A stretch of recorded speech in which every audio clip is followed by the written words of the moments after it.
Bismillahirrahmanirrahim. Assalamualaikum warahmatullahi wabarakatuh. Alhamdulillahi rabbil alamin. Wabihi nasta'in ala umuri dunya wa din wa ala alihi wa sahbihi ajma'in amma ba'd.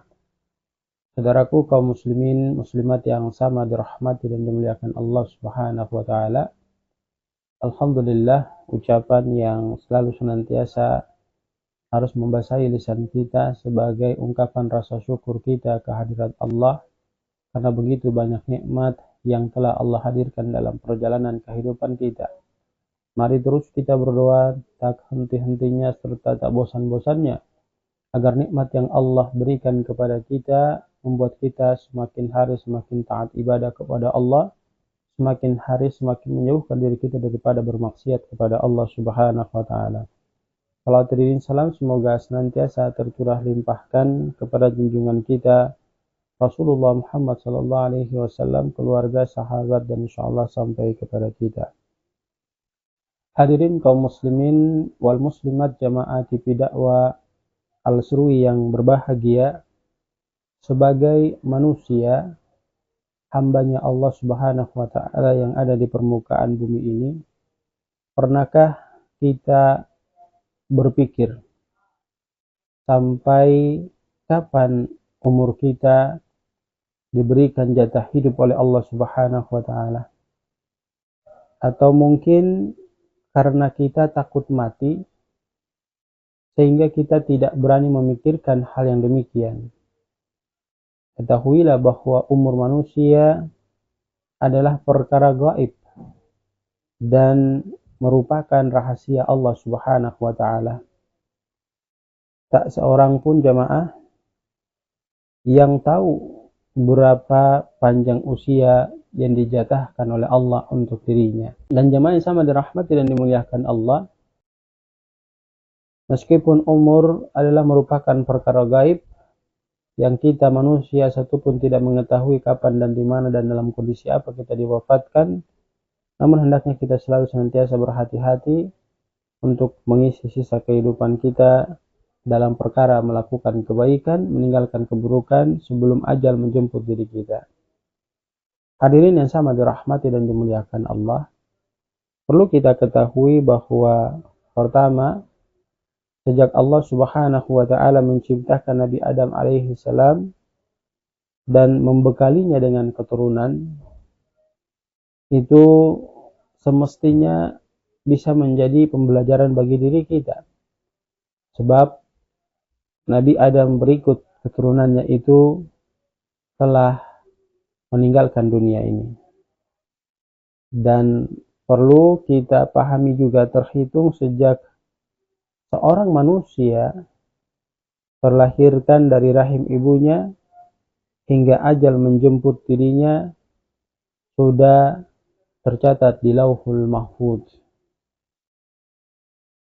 Yang perlu kita pahami juga, sejak manusia itu nantinya dibangkitkan dari alam kuburnya dan kemudian dihidupkan dari proses kematiannya itu, maka dia akan diminta pertanggungjawaban di hadapan Allah Subhanahu wa taala terhadap apa yang dia lakukan di alam permukaan bumi Allah Subhanahu wa taala. Dan kita pahami bahwa usia umat Nabi Muhammad sallallahu alaihi wasallam tidaklah sepanjang usia umat-umat terdahulu. Karena dalam sebuah hadis disebutkan usia umat daripada Nabi sallallahu alaihi wasallam sittina wa sab'in, yaitu 60 sampai 70 tahun. Rasulullah SAW pernah mengadukan pendeknya usia umat beliau kepada Allah Subhanahu wa taala. Dengan penuh kasih sayang, Allah Subhanahu wa taala menjelaskan, meski usia umat Islam lebih pendek dari umat lain, Allah Subhanahu wa taala telah menganugerahkan banyak keutamaan. Di antaranya diturunkannya Lailatul Qadar di setiap bulan malam Ramadan. Malam yang dinilai lebih utama daripada 1000 bulan. Maka konsep-konsep demikian ini hendaknya memberikan pembelajaran kepada kita bahwa sesungguhnya masa muda dan masa dewasa adalah merupakan fase terpenting dalam kehidupan manusia.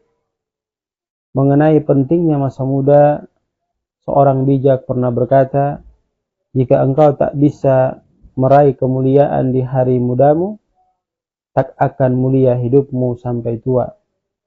Yang sangat penting diingat, setiap orang akan diminta pertanggungjawaban tentang umur yang dianugerahkan kepadanya. Sebab Nabi SAW bersabda, tak akan bergerak kedua kaki manusia pada hari kiamat sampai selesai ditanya tentang 4 perkara, yaitu tentang umur dihabiskan untuk apa, tentang masa muda dipergunakan untuk apa, tentang harta diperoleh dari mana dan dipergunakan untuk apa, tentang ilmu apakah sudah diamalkan. Hadis riwayat Tirmizi. Maka hadirin yang sama berbahagia, konsep ini memberikan informasi kepada kita, dan dalam Islam itu dijelaskan usia 40 tahun dianggap sebagai usia yang istimewa. Dia dianggap sebagai tongkat awal kemapanan seseorang. Rasulullah SAW pun diangkat sebagai nabi oleh Allah Subhanahu wa taala pada usia 40 tahun. Dan perlu kita ketahui jemaah sama dirahmati dan dimuliakan Allah, usia lanjut juga merupakan sebuah keistimewaan. Dalam sebuah hadis kursi, Rasulullah SAW menyampaikan bahwa Allah Subhanahu wa taala berfirman, demi kemuliaanku, demi keagunganku dan kebutuhan hambaku kepadaku, sesungguhnya aku merasa malu menyiksa hambaku, baik laki-laki maupun perempuan, yang telah berusaha karena tua dalam keadaan muslim. Dalam hadis lain, Rasulullah SAW menjelaskan sebaik-baik di antara kalian ialah orang yang panjang umurnya dan baik pula amalannya. Namun seburuk-buruk kalian adalah orang yang panjang umurnya namun buruk amalnya. Dan kemudian hadirin yang sama dirahmati dan dimuliakan Allah, Al-Quran juga berulang kali memperingatkan kepada kita akan datangnya ketuaan dan kepikunan kita. Misalnya dalam surat An-Nahl ayat ke-70 disebutkan, Allah telah menciptakan kamu, kemudian mewafatkan kamu, dan di antara kamu ada yang dikembalikan kepada umur yang paling lemah, supaya tidak mengetahui lagi sesuatu yang pernah diketahuinya. Maka sesungguhnya Allah Maha mengetahui lagi Maha kuasa. Kepikunan yang mengiringi ketuaan itulah yang ditakuti oleh Rasulullah SAW, sehingga beliau berdoa, aku berlindung kepadamu ya Allah dari usia yang paling hina. Sejak zaman Rasul SAW sampai saat ini, ada orang-orang tertentu yang dianugerahkan Allah Subhanahu wa taala untuk memiliki umur yang panjang dari orang-orang pada umumnya. Dan mereka mengisinya dengan berbagai ragam kegiatan. Ada yang umurnya panjang namun dia gunakan untuk bermaksiat kepada Allah, sedang sebagian yang lain umurnya panjang diisi dengan taat ibadah kepada Allah Subhanahu wa taala.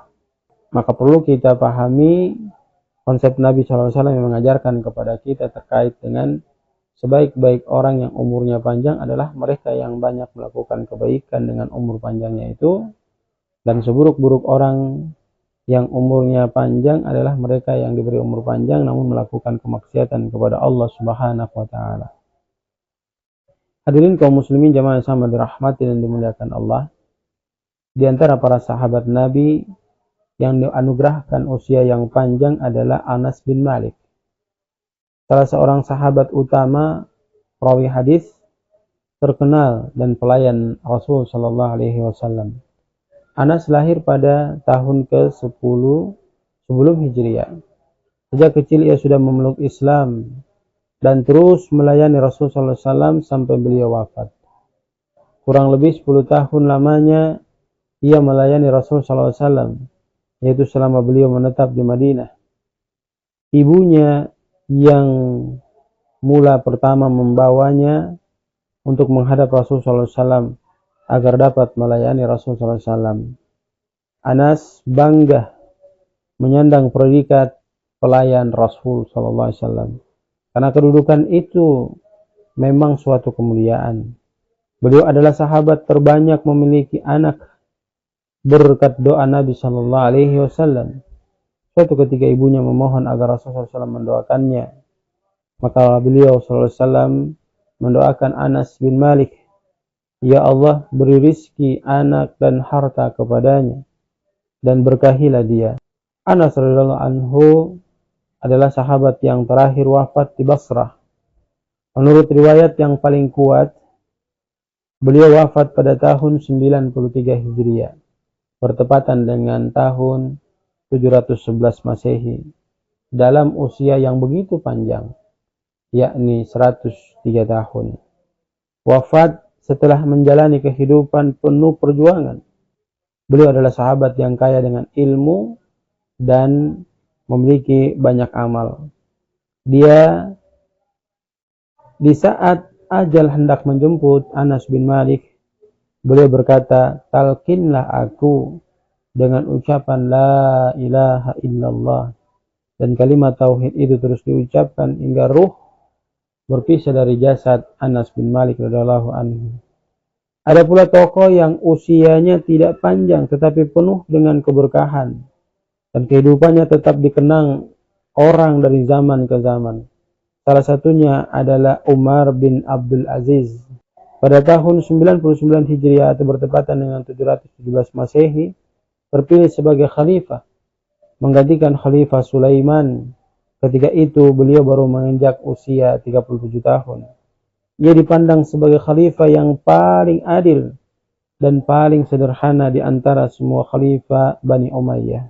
Umar bin Abdul Aziz juga menghentikan segala bentuk kemewahan para mantan khalifah dan sebaliknya menghidupkan pengajian Al-Quran dan Sunnah. Beliau juga melarang pegawai dan rakyat berdiri menghormatinya. Ketika orang berdiri untuk menghormatinya, ia berkata, jika kalian berdiri, kita semua berdiri. Jika kalian duduk, kita semua duduk. Sepatutnya manusia hanya berdiri menyembah Allah, Tuhan sekalian alam. Sesungguhnya Allah telah mewajibkan hal-hal fardu dan menyunahkan hal-hal yang sunnah. Barang siapa mengimaninya, bertemulah dia dengan Allah Subhanahu wa Ta'ala. Usia yang panjang dalam beribadah kepada Allah memang sangat diinginkan dan merupakan hal yang terpuji. Nabi SAW bersabda, janganlah seorang di antara kalian menginginkan kematian kalau memang orang baik. Seorang ia mendapat tambahan kalau dia pendosa, semoga ia mendapatkan taubat dari Allah Subhanahu wa Ta'ala. Demikian hadirin yang sama dirahmati dan dimuliakan Allah.